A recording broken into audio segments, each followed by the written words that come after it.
فاز فوزا عظیما۔ وقال اللہ تعالیٰ فی کلام مجید یا ایھا الذین آمنوا اتقوا اللہ وذروا ما بقی من الربا ان کنتم مؤمنین۔ تمام قسم کی تعریف، حمد و ثنا، کبریائی و بڑائی، پاکیزگی اور بزرگی زیبا و لائق ہے اس اللہ وحدہ لا شریک کے لیے جو ساری کائنات کا حقیقی پالنہار ہے، جو ہم سب کا خالق اور مالک ہے۔ بعد و درود و سلام ہو تمام انبیاء علیہ السلام پر، خصوصاً ہم سب کے نبی، پیارے نبی جناب عربی محمد رسول اللہ صلی اللہ علیہ وسلم پر، جن کے ہم لاکھوں کروڑ احسان سے ہم دبے ہیں اور یہ امت قیامت تک دبی رہی گی۔ اللہم صلی علی محمد وعلی آل محمد کما صلیت علی ابراہیم وعلی آل ابراہیم انک حمید مجید۔ اللہم بارک علی محمد وعلی آل محمد کما بارکت علی ابراہیم وعلی آل ابراہیم انک حمید مجید۔ رب اشرح لی صدری ویسر لی امری واحلل عقدۃ من لسانی یفقہوا قولی۔ ربی زدنی علما ربی زدنی علما، آمین۔ اللہ رب العالمین سے دعا کرتا ہوں کہ آج جو میرا عنوان ہے، جو موضوع ہے، وہ مجھے صحیح معنوں میں اور قرآن و حدیث کی باتوں میں اچھی طرح سے بیان کرنے کی توفیق عنایت کرے، آمین۔ آج کا جو جمعہ خطبہ ہے اس کا میرا جو عنوان ہے وہ ہے سود اور آج کے مسلمان۔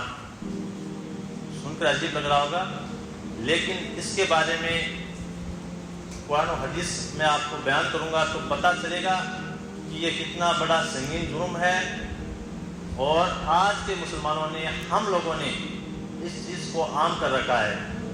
اس سود کو، اس بیاج کو ہم نے ایسے سمجھ رکھا ہے جیسے یہ حرام ہے ہی نہیں اور اللہ کی طرف سے کوئی وعیدیں نہیں ہے، کوئی عذاب نہیں ہے، اس طرح ہم نے اس کو سمجھ رکھا ہے۔ مسلمانوں میں بیاج عام ہو چکا ہے جس طرح تجارت عام ہو چکی ہے۔ اکثر جو ہم دیکھتے ہیں لوگ انٹرسٹ پر پیسے لیتے ہیں، وہ زیادہ تر سوٹ کی پہلے سب سے پہلے تین وجوہات ہیں، جن میں سب سے پہلے وہ ہے خواہشات۔ خواہشات کیا ہے انسان کی کہ فلاں گاڑی میں لے آؤں، فلاں مکان میں اونچی بلڈنگ بنا لوں۔ حالانکہ اس کے پاس مکان ہے، گاڑی ہے، لیکن وہ کیا سوچتا ہے، میری خواہش ہے، میری اچھا کہ میں کچھ بڑا کروں، کچھ بڑا کام کروں، تو پھر وہ کیا کرتا ہے، حالانکہ اس کے پاس پونجی، اس کی کیپیسٹی صرف 5 لاکھ کی ہوتی ہے، وہ گاڑی 20 لاکھ کی لاتا ہے، اور وہ 20 لاکھ کی گاڑی لانے کے لیے کیا کرتا ہے، لون پر پیسے لیتا ہے، بیاج پر پیسے لیتا ہے، چاہے بینک سے لے لو یا کسی سنار سے لے لو، وہ انٹرسٹ پر بیاج پر پیسے لیتا ہے۔ تو یہ کیا ہوگی، خواہش، اچھا ہے انسان کی کہ فلاں کو کام کروں میں اور یہ میں کام کروں۔ دوسرا جو انسان ہوتا ہے وہ ضرورت کے مطابق لیتا ہے کہ ٹھیک ہے میرے پاس گاڑی تو نہیں ہے، موٹر سائیکل بھی نہیں ہے، لیکن میرا کاروبار دور ہے، وہاں آنا جانا مشکل ہوتا ہے، تو میں ایک چھوٹی موٹی بائک لے آؤں یا کار لے آؤں، تو کیا کرتا ہے، وہ بھی اس پر سود پر پیسے لیتا ہے اور لے آتا ہے، نئی گاڑی لے آتا ہے یا پھر نئی بائک لے آتا ہے، چاہے وہ کم پیسے کی ہو۔ اور تیسرا جو ہوتا ہے وہ مجبوری کے تحت ہوتی ہے، مجبوری جیسے شادی کرنی ہو یا کسی کو کوئی بیماری آ گئی ہو یا کسی اور تکلیف آ گئی جس کی وجہ سے انسان کیا ہوتا ہے، بیاج پر پیسے لے لیتا ہے۔ اور شادی باہوں میں تو ہم دیکھتے ہیں جس کی مجبوری بھی نہیں ہوتی، کوئی زور زبردستی بھی نہیں ہوتی، لیکن سماج کے دباؤ کی وجہ سے، سوسائٹی کی دباؤ کی وجہ سے وہ بیاج پر پیسے لیتا ہے اور ایک دن میں 30-40 لاکھ روپے اڑا لیتا ہے۔ تو ایسا ہمیں دین اسلام نہیں سکھاتا ہے کہ تم بیاج پر پیسے لو اور شادی بیاہوں میں اڑاؤ اور تم مکانات میں خرچ کرو اور تم دیگر مقام پہ تم خرچ کرو، ایسے ہمیں اسلام تعلیم نہیں دیتا ہے۔ لیکن ہم کیا سوچتے ہیں، لوگ کہتے ہیں ارے شادی ہے ایک ہی بار تو ہوتی ہے، مکان ایک ہی بار تو بنیں گے، ایسے ہمیں کہہ کے کیا کرتے ہیں، پھر من ہمارا آگے سے زیادہ کہ بھائی صحیح بات کہہ رہا ہے کہ مکان ایک بار ہوتا ہے، شادی ایک بار ہوتی ہے، اور پھر ہم اس کے چکر میں آتے ہیں اور لون پہ پیسے لے لیتے ہیں۔ تو یہ تین وجوہات ہیں، لیکن تینوں ہی حرام ہے، چاہے آپ خواہشات کی، چاہے ضرورت کے مطابق لو، مجبوری کے تحت لو، چاہے آپ کی اچھا ہو کہ میں ایسے لگاؤں، یہ تینوں شکلیں جائز نہیں ہے، حرام ہے، حرام مطلق کا ہے۔ دیکھیں مال ہونا کوئی بری بات نہیں ہے، مال ہونا بری بات نہیں ہے، پیسہ اللہ کی کیا ہے؟ نعمت ہے اور سر بھی ہے کہ نہیں؟ پیسہ نعمت ہے کہ نہیں؟ مجھے بتائیے آپ، اللہ کی نعمت ہے اور سر بھی ہے، اور سر کیسے میں بتا رہا ہوں، نعمت پہلے آپ کو بتاؤں نعمت کیسے ہے۔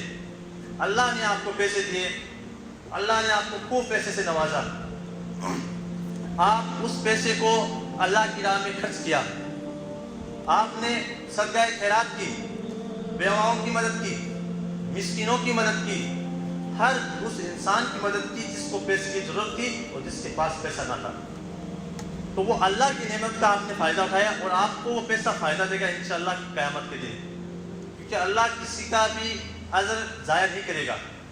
اور یہ سر کیسے ہے، برا کیسے پیسہ؟ دیکھیے پیسے کتنا ٹیسٹ ہے، یہ سر اس لیے ہے کہ اللہ نے آپ کو پیسے دیے، پھر آپ نے پھر شادی میں اڑا دیے، مکانات میں اڑا دیے، فضول خرچی کی، عیاشی میں اڑا دیے، فلاں جگہ اڑا دیے، جہاں اسلام کہتا ہے 10 روپے خرچ کرو، ہم نے 1 لاکھ اڑا دیے۔ یہ کیا ہے؟ سر ہے، اس کے بارے میں آپ کی پوچھ ہوگی قیامت کے دن، اس کی بھی آپ کو پوچھ ہوگی کہ مال تم نے کہاں سے کمایا اور کہاں کتنا خرچ کیا۔ تو یہ پیسہ کوئی ہونا بری بات نہیں، یہ نہیں کہہ رہا ہوں کہ پیسہ نہیں رہنا چاہیے، پیسہ ہو لیکن اس کا استعمال صحیح طریقے سے ہونا چاہیے۔ نبی صلی اللہ علیہ وسلم نے مسند احمد کی حدیث ہے، حدیث نمبر 11634 نمبر حدیث ہے، مسند احمد کی حدیث ہے، اس میں نبی کریم صلی اللہ علیہ وسلم نے انس بن مالک کو دعا دی کہ اللہ تو انس کو خوب مال دے، اور انس کو تم خوب عمر دے اور خوب اولاد دے۔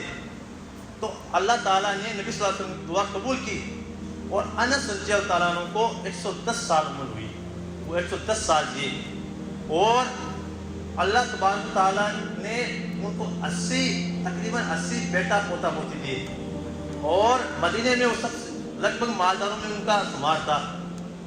تو دعا لیجیے، سب سے پہلے یہ امپورٹنٹ اس بات سے چلتا ہے کہ دعا لینی چاہیے، اور مال نہ بری بات نہیں، اس میں بتا دیا اللہ مال کی دعا بھی کر سکتے ہیں، اللہ مجھے تو تیری جو نعمت اور پیسہ وہ مجھے دے، یا اللہ تو اس فلاں شخص کو تو اپنی نعمت سے نواز۔ تو یہ دعا دینا کوئی بری بات نہیں ہے، مال ہونا بری بات نہیں ہے، لیکن اس کا استعمال ہونا یہ ہمیں سوچنا چاہیے، اس کا استعمال ہم کہاں کر رہے ہیں اور کہاں نہیں کر رہے ہیں، یہ ہمیں اس بات پر غور و فکر کرنا چاہیے۔ قانون کے بارے میں کون نہیں جانتا؟ مال کی بات آ رہی تو آپ کو میں واقعہ بتا دیتا ہوں۔ قارون کا واقعہ کون نہیں جانتا؟ اللہ تعالیٰ نے موسیٰ علیہ السلام کو قارون کے پاس بھیجا، اور موسیٰ علیہ السلام نے کہا کہ وَأَحْسِنْ كَمَا أَحْسَنَ اللَّهُ إِلَيْكَ، کہ اے قارون احسان کر لوگوں پر جس طرح اللہ نے تم پر احسان کیا مال دے کر۔ تو قارون نے کیا کہا؟ کون سا مال؟ یہ تو میری محنت سے کمایا ہے، کون سا احسان؟ تو موسیٰ علیہ السلام نے چیتاونی دی، وارننگ دے دی کہ اے قارون اگر تو ایسا نہیں کرے گا تو تمہارا حال بھی مثل قوموں کی طرح ہوگا، تم بھی ہلاک و برباد ہو جاؤ گے۔ اور اللہ تعالیٰ نے قارون کو اس کے مال سمیت زمین کے اندر دھسا دیا۔ یہ قرآن کی آیت ہے، سورہ قصص سورہ نمبر 28 آیت نمبر 37 سے لے کر 82 آپ پڑھ لینا۔ اللہ تعالیٰ نے قارون کو اس کے مال سمیت اس کو اندر دھسا دیا، اور آپ کو پتا اس کے پاس مال کتنا تھا؟ قارون اتنا مالدار تھا کہ اس کے خزانوں کی چابیاں ایک ٹولی ایک جماعت لے کر چلتی تھی، تقریباً 40-50 لوگ اس کی خزانوں کی چابیاں لے کر چلتے تھے۔ یہ قرآن میں ذکر ہے، اس کا سورہ قصص کی آیت نمبر 76 میں ذکر ہے۔ اللہ کہہ رہا ہے کہ قارون کے پاس اتنا مال تھا کہ خزانہ آ رہا ہے، اس کا خزانہ، اب اس سے اندازہ لگا سکتے ہو جس انسان کے خزانوں کی چابیاں ایک جماعت ایک ٹولی لے کر چل رہی ہے، تو آپ اس سے اندازہ لگا سکتے ہو کہ اس کے پاس مال کتنا ہوگا۔ ہمارے گھر میں 1 یا 2 کار ہوگی، 1 بائک ہوگی، یا پیٹی یا مکان کی چابی لاسٹ 4-5 چابی ہوگی، اسے ہم جیب کے اندر ڈال لیتے ہیں۔ ماشاءاللہ الحمدللہ، اللہ کا شکر ہے، اللہ نے ہمیں دے رکھا ہے، ہم اس کے اندر ڈال لیتے ہیں، وہ ہمارے لیے کتنی امپورٹینس ہوتی ہے۔ لیکن قارون کے پاس تو اتنا مال تھا کہ ایک جماعت ان کی چابیاں لے کر چلتی تھی، اس کا خزانے کا ہم اندازہ نہیں لگا سکتے، اتنا مال کیا۔ اس نے اللہ کا ناشکری کی، اللہ کا احسان نہیں کیا، وہ لوگوں پر احسان نہیں کیا، مال کا استعمال صحیح نہیں کیا، تو اللہ تعالیٰ نے اس کو اس کے مال کے سمیت زمین کے اندر دھسا دیا۔ اس واقعے سے ہمیں عبرت حاصل کرنی چاہیے، سیکھ حاصل کرنی چاہیے کہ اگر ہم اللہ تعالیٰ نے ہمیں مال دیا ہے اور اس مال کا ہم اگر صحیح استعمال نہیں کر رہے ہیں، اللہ کی راہ میں ہم خرچ نہیں کر رہے ہیں اور اس کا ہم غلط استعمال کر رہے ہیں، تو قیامت کے دن ہمیں بھی اس کا جواب دینا ہوگا، اور اس دنیا میں ہمیں ذلت ہوگی اور اللہ رب العالمین ہمیں آخرت میں بھی ذلت اور رسوائی دے گا۔ یہ ایسا ہمیں اس واقعے سے پتہ چلتا ہے کہ مال ہونا اچھی بھی ہے اور مال کو غلط استعمال کرنے سے ہمارا کیا حال ہوگا۔ اسی طرح رسول کرم صلی اللہ علیہ وسلم نے فرمایا، صحیح مسلم کی حدیث ہے، حدیث نمبر 262، اس میں آپ صلی اللہ علیہ وسلم نے فرمایا کہ 7 ہلاک کرنے والی چیزوں سے بچو۔ اب انشاءاللہ سود کے بارے میں جو وعیدیں آئی ہیں، اللہ رب العالمین نے بتایا کہ سود کھانا کھلانے والے کے بارے میں وعیدیں آئی ہیں، انشاءاللہ وہ آپ کے سامنے بیان کروں گا۔ اللہ کے نبی نے کیا فرمایا صلی اللہ علیہ وسلم کہ سب سے پہلے 7 جو ہلاک کرنے والی چیز ہے نا، اس میں سب سے پہلے وہ کیا چیز ہے؟ اللہ کے ساتھ کسی کو شریک کرنا، اللہ کے ساتھ کسی کو پارٹنر بنانا، یا اللہ کے علاوہ کسی دوسروں سے مانگنا۔ یہ انسان کو ہلاک و برباد کرنے والوں میں سے عمل میں سے ہے۔ دوسرا کیا ہے؟ جادو کرنا اور کرانا۔ دوسرا کیا ہے؟ جادو کرنا اور کرانا۔ تیسرا ناحق کسی کی جان لینا، اور چوتھا ہے سود کھانا۔ پانچواں یتیم کا مال کھانا، اور چھٹا ہے جنگ کے اندر پیٹ پھیر کر بھاگ جانا، اور ساتواں ہے بھولی بھالی مومن عورتوں پر تہمت لگانا۔ یہ 7 جو میں نے آپ کو بتائی ہے عمل، یہ اگر انسان کرے گا وہ ہلاک و برباد ہو جائے گا۔ اس میں سے آتا ہے جو سود ہے، اس میں بھی سود بھی آنا ہے۔ جو انسان سود کھاتے ہیں اور کھلاتے ہیں، یاد رکھنا یہ ہلاک و برباد کرنے کا باعث ہے۔ تو ہمیں اس گناہ سے بچنا چاہیے۔ اللہ کے نبی صلی اللہ علیہ وسلم فرماتے ہیں کہ آج میرے پاس 2 آدمی آئے تھے جو مجھے فلسطین کی طرف براق کا سفر کر رہے تھے، مجھے معراج پہ لے کے جا رہے تھے۔ تو پھر میں جب فلسطین پہنچنے کے بعد میں نے دیکھا ایک دریا ہے، اس کے اندر ایک انسان تیر رہا ہے اور ایک کنارے شخص کھڑا ہے۔ جب وہ تیرتا اس کنارے کے پاس آتا ہے نا، تو وہ کنارے کھڑا انسان زور سے اس شخص کے پتھر کے مارتا ہے، اور اس کا پتھر بالکل کچلا جاتا ہے، پھوٹ جاتا ہے، اور پھر وہ اندر چلا جاتا ہے۔ تو اللہ کے نبی صلی اللہ علیہ وسلم نے اپنے ساتھیوں سے کہا کہ یہ کون لوگ ہیں، کیوں ہو رہا ہے ان کے ساتھ ایسا؟ تو اس کے ساتھیوں نے کیا کہا، اللہ کے نبی صلی اللہ علیہ وسلم کے ساتھیوں نے، کہ یہ وہ لوگ ہیں جو سود کھایا کرتے تھے۔ اللہ اکبر! ہم نے اس سود کو اتنا عام سمجھ رکھا ہے۔ آپ کہو کہ یاسر بھائی کیا سود لگا رکھا ہے، کیا ہے اس کا کوئی بس حرام، ٹھیک ہے اللہ معاف کرے گا۔ ارے معاف تب کرے گا جب آپ اللہ سے توبہ کرو گے، آپ اللہ کی طرف رجوع ہوگے۔ یہ کوئی چھوٹا موٹا گناہ نہیں ہے، ہمارے بیچ یہ عام ہو چکا ہے، بلکہ میں یہ کہوں کہ ہمارے سوسائٹی، ہمارے معاشرے میں اتنا عام ہو چکا ہے کہ لوگ بس سوچتے نہیں ہیں۔ میں ان لوگوں کی بات کر رہا ہوں جو اپنے آپ کو توحید پرست کرتے ہیں، جو اپنے آپ کو ایک اللہ کو ماننے والے کہتے ہیں، میں ان کی بات کر رہا ہوں۔ اوروں کی بات نہیں کر رہا ہوں۔ جو شرک کرتے ہیں ان کے لیے سب معاملے کمزور ہیں۔ جس نے اللہ کے ساتھ شرک کیا، باقی اس کا وہ اندر سے کھوکھلا ہے۔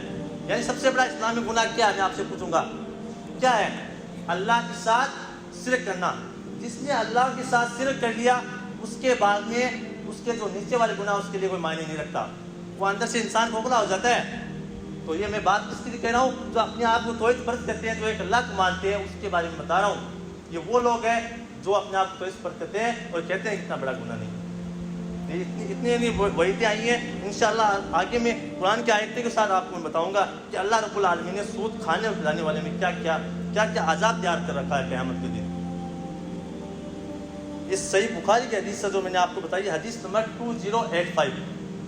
اسی طرح عبداللہ بن مسعود رضی اللہ تعالیٰ عنہ راوی ہیں اور کہتے ہیں کہ اللہ کے نبی صلی اللہ علیہ وسلم نے فرمایا کہ سود کھانے والے اور سود کھلانے والے دونوں پر اللہ کی لعنت ہے۔ اب آپ کہو گے یہ دیکھو آصف بھائی صرف سود کھانے والے اور کھلانے والے دونوں پر ہے، اس میں اب آگے والی حدیث میں اللہ کے نبی نے کیا فرمایا؟ دوسری روایت میں رسول صلی اللہ علیہ وسلم نے فرمایا سود کھانے والا، سود کھلانے والا اور اس پر گواہ بننے والا اور لکھنے والا، چاروں پر اللہ کی لعنت ہے۔ اور یہ اس میں جو گواہ ہے نا، اس میں ہمارے والے جو معاشرے سوسائٹی کے لوگوں کا بہت اہم رول ہوتا ہے۔ لوگ کہتے ہیں فلاں شخص تو کتنا عزت دار ہے، اسے 5 لاکھ ایک فون پر پیسے دے دیتے ہیں بیاج پر. اللہ اکبر. یہ کوئی عزت دار نہیں اللہ کے نزدیک، یہ تو اللہ اور اس کے رسول سے جنگ کرنے کا اعلان کر رہا ہے. چاروں گناہ میں برابر ہے. جو سود دے رہا ہے وہ بھی اس کے برابر جو سود دے رہا ہے، اور جو گواہ ہے اور جو لکھ رہا ہے کہ ہاں فلاں شخص کو اتنے لاکھ اتنے پیسے دیے اس شخص نے. تو یاد رکھنا چاروں گناہوں میں ایکول ہے، برابر ہے، اجر کے اعتبار سے، گناہ کے اعتبار سے. یہ نہیں ہے کہ میں گواہ بننے کے جا رہا ہوں. گواہ کا بڑا ہی ہمارے بیچ میں بہت عام ہے کہ بھائی کوئی سالہ آتا ہے اپنے بہنوں کو لے جاتا ہے، اور بہنوں آتا ہے اپنے سالے کو لے جاتا ہے کہ مجھے آپ بیاج سے پیسے دلائیے، مجھے نہیں دے رہا ہے. وہ بہنوں کو دلا کے آتا ہے، تو یاد رکھنا وہ بہنوں بھی اس کے برابر ہے جو پیسے لے رہا ہے. اتنا بڑا سنگین جرم ہے جو بیاج لیتے ہیں، کھاتے ہیں اور اس پر گواہ بنتے ہیں. یہ صحیح مسلم کی حدیث ہے، حدیث نمبر 4093، 4493 نمبر حدیث ہے.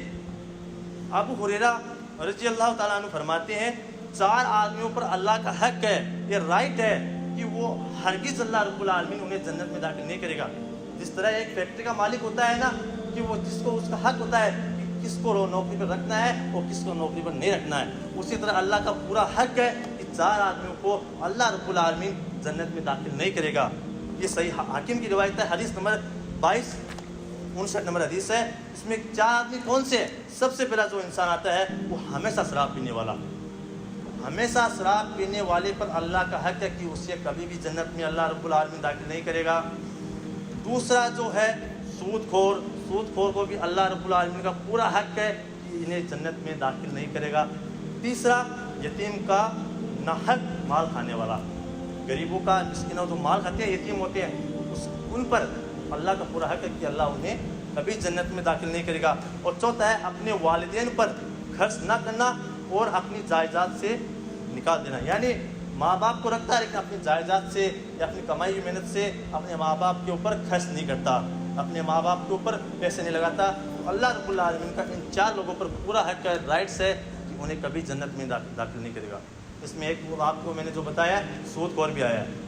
آپ سوچتے ہوں گے یہ بڑا عام بات ہے، جنت میں نہیں جاؤ گے تو پھر کس چیز کی کامیابی؟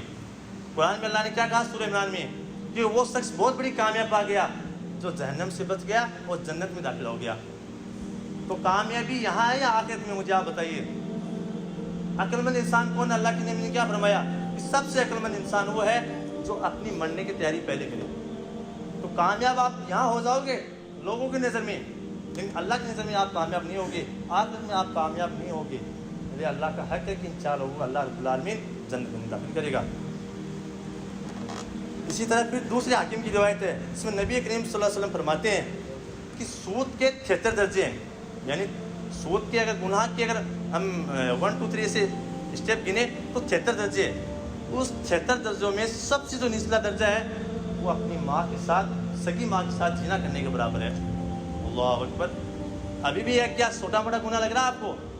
اگر آپ یہ بات سن لو کہ فلاں شخص فلاں گاؤں میں اپنی ماں کے ساتھ زنا کر لیا یا اپنی بہن کے ساتھ اس نے زنا کر لیا، تو مجھے بتائیے آپ اس شخص کو کتنی گندی نظر سے دیکھو گے. آپ تو اس سے بات نہیں کرو گے، اپنے گھر کے اندر داخل نہیں کرو گے. اتنا بڑا گناہ ہے اور آپ اس سود خور کو اتنا بہت بڑا عزت دار سمجھتے ہو اور یہ بہت عزت دار ہے. بس آپ کی نظر میں یہ ہے کہ اس نے زنا کر لیا اور اللہ رب العالمین کہہ رہا ہے کہ زنا کرنے کے برابر ہے، گویا اس نے زنا ہی کیا. آپ نے کس کو اچھا سمجھ رکھا ہے؟ آپ نے اس کو اچھا سمجھ رکھا ہے جو آپ کو 5 لاکھ بیاج پہ دلا دے، 10 لاکھ بیاج پہ دلا دے، چاہے وہ بینک کے تھرو ہو، چاہے وہ کسی سنار کے تھرو ہو، چاہے کسی فائنینس بینک کے تھرو ہو. آپ تو اس کو عزت دار سمجھ رہے ہیں. سگی ماں کے ساتھ زنا کرنے کے برابر ہے. کیا ابھی بھی آپ کو یہ چھوٹا گناہ لگ رہا ہے؟ لگ رہا ہے آپ کو چھوٹا گناہ؟ میرے بھائیوں یہ بالکل چھوٹا گناہ نہیں ہے. اتنا بڑا گناہ ہے کہ انسان ڈائریکٹ جہنم میں جائے گا اور جنت میں بالکل نہیں جا پائے گا. اتنا بڑا گناہ ہے. نبی صلی اللہ علیہ وسلم نے فرمایا کہ سود کا 1 درہم یا 1 روپیہ جس کو معلوم ہو کہ یہ گناہ ہے، یہ سود کا ہے، تو گویا کہ اس نے 36 بار زنا کیا اپنی ماں کے ساتھ. جس کو معلوم ہو گیا کہ یہ 1 روپیہ جی سود کا ہے، حرام ہے یہ، اور پھر بھی اس نے کھا لیا، کیا فرمایا؟ گویا کہ اس نے اپنی سگی ماں کے ساتھ 36 بار زنا کیا. اور آپ کو پتہ ہے شادی شدہ انسان اگر زنا کر لے اس کی اسلام کی کیا سزا ہے؟ صحیح بخاری کی حدیث ہے، حدیث نمبر 663. اللہ کے نبی نے کیا فرمایا صلی اللہ علیہ وسلم؟ شادی شدہ جانی کی سزا قتل ہے. کیا قتل ہے؟ کہ چاہیے لوگوں کو کہ اس کو آدھا کھڈے میں بور دے، دفن کر دے، اور لوگ اسے پتھروں کی مار مار کے اس کی جان نکال دے۔ اتنی بڑی سزا ہے یہ جانے کی، اور آپ نے اس سود کو عام سمجھ رکھا ہے۔ میں اس حوالے سے بتانا چاہ رہا ہوں کہ یہ گناہ کتنا بڑا ہے، حدیثوں سے بتانا چاہ رہا ہوں کہ کتنا سنگین جرم ہے، ہمارے بیچ عام ہو چکا ہے، اور ہم نے اس کو معمولی سمجھ رکھا ہے۔ اتنا بڑا گناہ ہے، اور اگر کنوارا انسان اگر زنا کر لے تو اس کے 100 کوڑے لگانے چاہیے، اسلام یہ کہتا ہے۔ اللہ تعالیٰ آگے کچھ فرماتا ہے، آپ سنیے، سورہ بقرہ کی آیت سنا رہا ہوں، آیت نمبر 275 سے لے کر 279 نمبر آیت ہے۔ اللہ تعالیٰ خود فرماتا ہے، سود خور لوگ نہ کھڑے ہوں گے مگر اسی طرح جس طرح وہ کھڑا ہوتا ہے، جیسے کہ شیطان اسے چھو کر پاگل بنا دیتا ہے۔ یعنی سود خور قیامت کے دن اس طرح کھڑا ہوگا جس طرح کسی انسان کو شیطان کی پھٹکار، شیطان کا سایہ ہو گیا یا شیطان اس کے اوپر اثر ہو گیا، کس طرح کھڑا ہوتا ہے، پاگل بنا دیتا ہے، اس طرح قیامت کے دن سود خور کھڑے ہوں گے۔ اس لیے کہ اللہ کہتا ہے اس لیے کھڑے ہوں گے کیونکہ یہ کہا کرتے تھے کہ تجارت تو بھی سود کی طرح ہے، جیسے آج ہم کہتے ہیں نا کہ تجارت بھی سود کی طرح ہے، پیسہ ہے پیسہ سود کی طرح ہے۔ حالانکہ اللہ نے تجارت کو حلال کیا ہے اور سود کو حرام کیا ہے۔ پھر اللہ تعالیٰ سود کو مٹاتا ہے اور صدقات کو بڑھاتا ہے۔ ہمیں دیکھنے میں ایسا لگتا ہے کہ سود ہے نا وہ بڑھتا ہے، حقیقت میں سود بڑھتا نہیں، یہ گھٹتا ہے۔ اگر ہم اندر سے دیکھیں گے، چاہے بڑی بڑی بینکیں ہو چاہے انسان ہو، سود کے اندر انسان پیسے والا اور پیسے وہ غریب ہوتا جاتا ہے۔ وہ صدقہ جو ہوتا ہے نا، اس سے انسان ہمیں دیکھنے میں لگتا ہے کہ صدقے سے ہمارا مال کم ہوتا ہے، یہ مال تمہارا کم نہیں ہوتا۔ اللہ تمہیں اس مال میں اتنی برکت دیتا ہے کہ ہمیں پتہ نہیں چلتا کہ یہ مال کہاں سے آیا۔ اللہ تعالیٰ کہتا ہے کہ میں سود کو گھٹاتا ہوں اور صدقات کو بڑھاتا ہوں۔ آگے اللہ تعالیٰ نے کیا کہا، یا ایھا الذین آمنوا اتقوا اللہ وذروا ما بقی من الربا ان کنتم مؤمنین، کہ اے ایمان والو جو ایمان لائے، جو سود باقی رہ گیا ہے اسے چھوڑ دو اگر تم حقیقت میں ایمان والے ہو تو۔ یعنی اللہ تعالیٰ کہ اگر تم سچ میں تم متقی ہو، پرہیزگار ہو، ایمان والے ہو نا تم، تو سود باقی جو رہ گیا ہے نا وہ چھوڑ دو۔ چاہے آپ مانگتے ہو کسی میں یا اگلا آپ سے مانگتا ہو، اسے چھوڑ سکتے ہو آپ۔ جب یہ آیت نازل ہوئی نا سود کے بارے میں، تو ایک صحابی ہے عمر بن، انہوں نے بیاج پیسے دے رکھے تھے کس کو، مغیرہ کو۔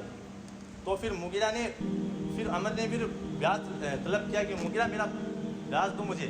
تو مغیرہ نے کیا کہا کہ اب بیاج حرام ہو چکا ہے۔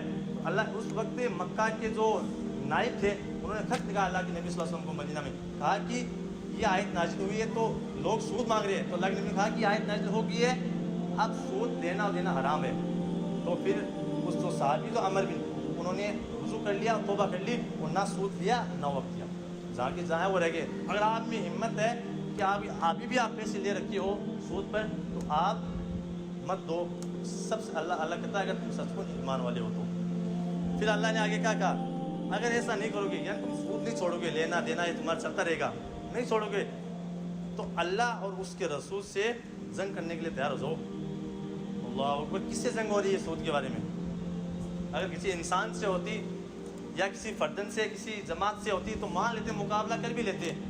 جنگ کس سے ہو رہی ہے؟ اللہ اور اس کے رسول سے۔ کوئی جیت پایا کبھی؟ جیت غور و فکر کیجیے، اپنے عقل کے گھوڑے دوڑائیے، کیا جیت پائیں گے؟